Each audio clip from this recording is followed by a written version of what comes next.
A sense of peace hangs over human life, but beneath the surface, unseen forces stir. The veil between heaven and earth has ruptured. Demons have risen and waged war in the celestial realms. The fallout from that battle unleashed an immense energy that fell to earth like a meteor, tearing open the land and revealing a strange man, naked at its core. A pulse of unfamiliar energy surged outward from the impact site. Not everyone was affected. Only a few individuals fell into suspended animation. When they awoke, their bodies had changed, and each bore a mysterious gift. The first was Agent R, a covert operative returning from years stationed at a remote border. 2 colleagues were dispatched to bring him home, but their true mission was to kill him. Before they could act, the energy wave hit. R's heart stopped. Declared dead, his body was left behind, until he suddenly awoke. Now gifted with the ability to read minds, R instantly uncovered their betrayal. He turned the tables, eliminating them and going on the run. Elsewhere, Irene, a single mother, fled her abusive ex-husband with her daughter Amy. A car accident, triggered by the energy wave, nearly took Amy's life.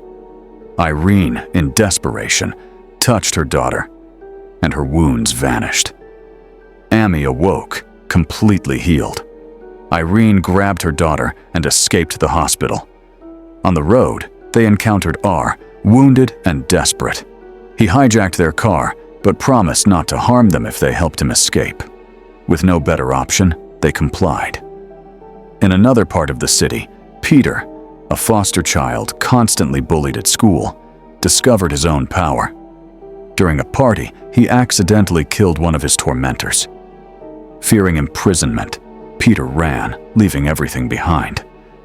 At a nearby church, Father Joshua, delivering a sermon, was struck by the wave. He began to see visions, prophecies. He proclaimed that the devil had come to earth. But what he didn't foresee was his wife's affair. The betrayal devastated him. The child she carried was not his. Broken, he too chose to leave everything behind. Dr. Vera, an astronomer, recorded the meteor's descent and strange activity surrounding the impact. But before she could act, she passed out. Upon awakening, she rushed to the crater, only to find it sealed off by the military. She managed to steal a shard of meteorite and returned home, only to find a man waiting for her. He claimed he could help find her missing son, but only if she did something for him, kill a comatose woman in a hospital. The woman, he claimed, was beyond saving. Vera couldn't do it. The man grew forceful. At that moment, the woman awoke and chanted a spell, making the man vanish. Her name was Rose. Rose took Vera and fled. Meanwhile, R collapsed from blood loss. Irene saw a chance to leave, but Amy insisted they help him. At the hospital, when Irene touched R, his wound healed instantly.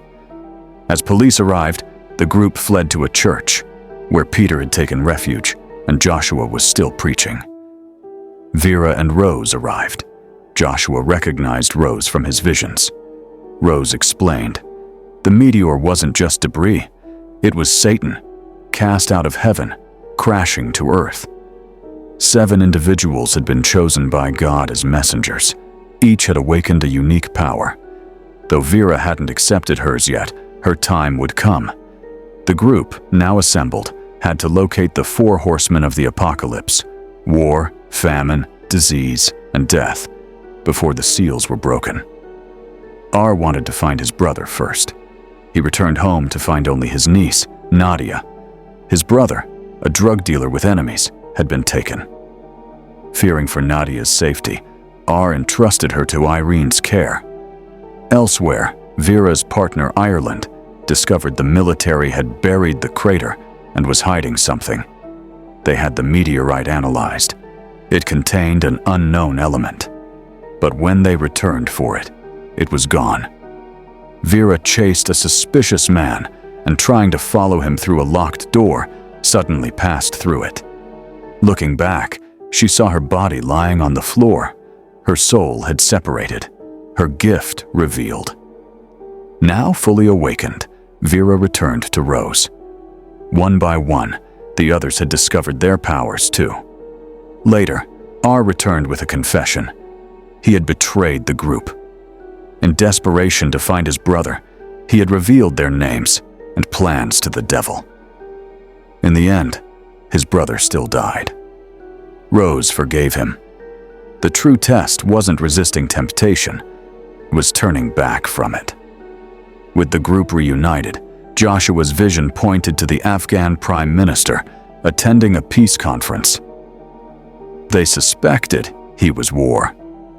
But when Vera astrally spied on the meeting, she realized he was trying to prevent conflict. The true horseman was a congresswoman, Jerry. She had made a pact with the devil and planned to have the prime minister assassinated. Her toast with a wine glass would signal the sniper. Peter arrived just in time, crashing a car into the venue and disrupting the shot. The sniper hit Jerry instead. Though injured, she was hailed as a hero and promoted. But her intent had already activated the seal. War had risen. Meanwhile, Peter's criminal charges caught up with him.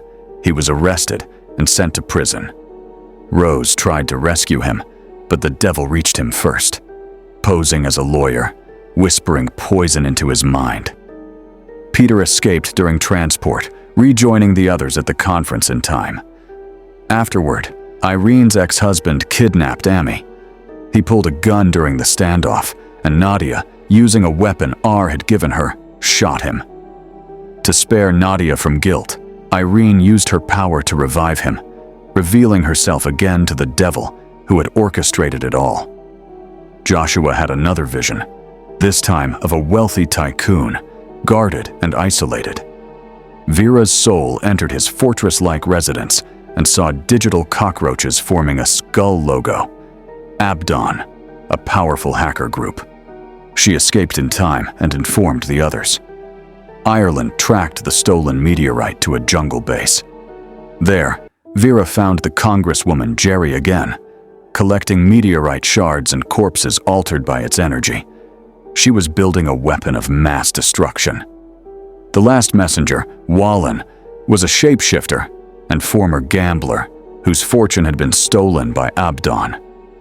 Following the trail led the group to a non-profit clinic, Nero, where Joshua identified a boy in a photo with Abdon's symbol. Lurlin, a teen whose mother died after being denied treatment. In revenge, he hacked the insurance company. Wallen impersonated his mother to confront him, but Lurlin poisoned her. The group arrived in time to save her. Irene used her healing again but collapsed from overuse. She was taken to the hospital. Later, the meteorite shard glowed, alerting Vera that another horseman was near. The glow intensified near Lurlin. Disease had awakened. Lurlin was arrested, but bailed out shortly after. He didn't unleash a virus, but he murdered the insurance director. His seal had broken. 2 knights had risen. The messengers began to despair.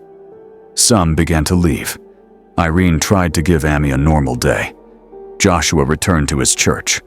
Nadia's mother revealed that R was her biological father, the result of an affair. Peter searched for his birth parents. Vera alone continued her search.